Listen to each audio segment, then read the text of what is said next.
Mr. Jackson Gosnell. He is a Gen Z political commentator. Great guy. I've had the opportunity to meet you at so many events. You're just asking all the right questions, fantastic interviews we've had together. And I'm so glad you were available today. Let me tell you why. And I talked about it in the mono to this segment because AOC is rewriting history, and this isn't shocking. This is something that's a much bigger thing of the left rewriting history. But first, on AOC's mischaracterization of our founding fathers' motivation, what's your thought?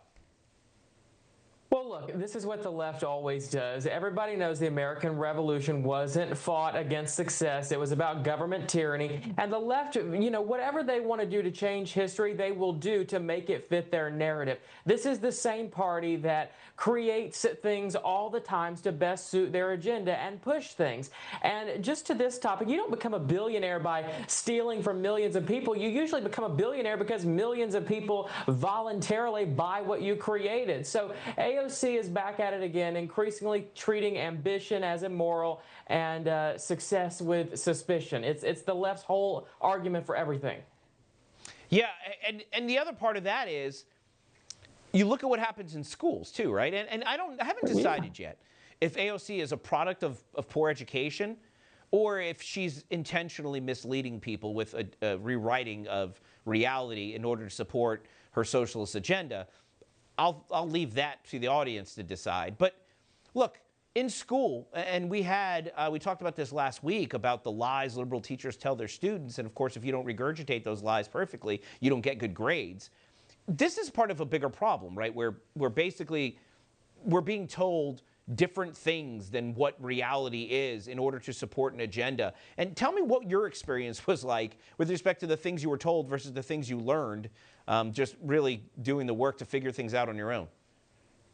So I was in journalism school, and as you can imagine, it is a liberal cesspool in journalism school in this day and age. And so they often tell you things to whatever agenda they want it to be at the time. And so in college, I just graduated, by the way, a few days ago, but nonetheless, you constantly had to be on guard. You can't say things that are too Republican or too conservative because they may retaliate against you. And in many cases, they have, whether it's taking more points off, whether it's just being a total jerk, whatever the case, it is in practice every day, especially in higher education. It's also in primary education and secondary education. It's everywhere, and it's because these educators are given these liberal ideas. They love them. They think they're wonderful, and they want to indoctrinate your children. And I think that's why we're seeing so many people homeschool their children or send them to private school, sending them to religious school, whether it's Catholic, Christian, whatever the case,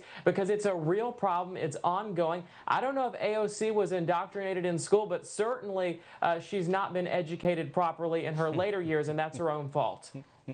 Now everybody can see why I was so excited to have you on for this segment. Thank you so much for being here. Thanks for sharing your take on this. And yeah, I'm sure as we get closer to, unfortunately, 26 and 28, a lot of this nonsense is only going to get worse. So we'll be talking about that, certainly. Thank you so much for being here, my friend. Thanks, David.